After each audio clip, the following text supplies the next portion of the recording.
আওয়াজ উঠেছে, এটা হচ্ছে সামনে এডিসি নির্বাচন, আড়াই মাস পরেই এডিসি নির্বাচন হতে যাচ্ছে। এই নির্বাচনে লড়াই আমরা করব, 1 ইঞ্চি জমি ছেড়ে দেওয়া হবে না। লড়াই ইঞ্চিতে ইঞ্চিতে লড়াই হবে। বিজেপি তীব্রামথা উভয় দলের বিরুদ্ধেই আমাদের সেই যোদ্ধা লড়াই করবার জন্য অঙ্গীকার সেখানে গ্রহণ করে দৃঢ় প্রত্যয় সেখানে ঘোষণা হয়। এবং যারা বলছে, বিজেপিও বলছে 28টার মধ্যে 28টা, কি করে নির্বাচিত মানে জিতবেন কথা বলছেন না। মানুষের ভোটে না প্রশাসনিক কাজকে ব্যবহার করে অর্থ বলে পেশি বলে কিভাবে জিতবেন এগুলি খোলাসা করে না বলে একটা হুমকি সুরে বলছে 28-এর মধ্যে 28। তীব্রামথা প্রদ্যুৎ কিশোরজি উনিও বলছেন 28-এর মধ্যে 28। আসলে 28-এর মধ্যে 28-এর লড়াইটা হচ্ছে ওদের লড়াই। আমরাও 28টাতে লড়াই করব, কিন্তু আমাদের লড়াই ওদের লড়াই যথেষ্ট সেখানে পার্থক্য রয়েছে।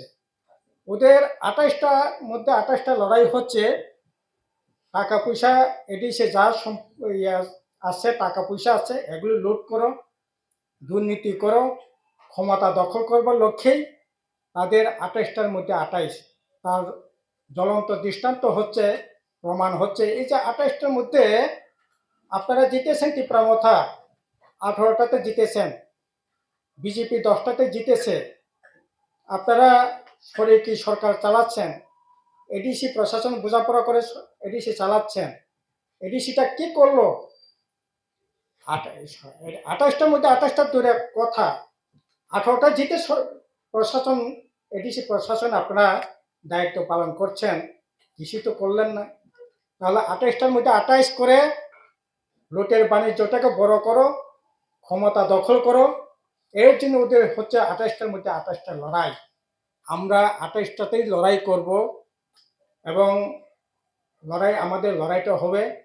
এডিসি এলাকায় যে এখন ভয়ঙ্কর অবস্থা চলছে, হাহাকার চলছে, কাজ নাই, কর্ম নাই, রোজগার নাই, বাজারগুলো খা খা করছে এবং এডিসিতে একেবারে লুটতরা চলছে।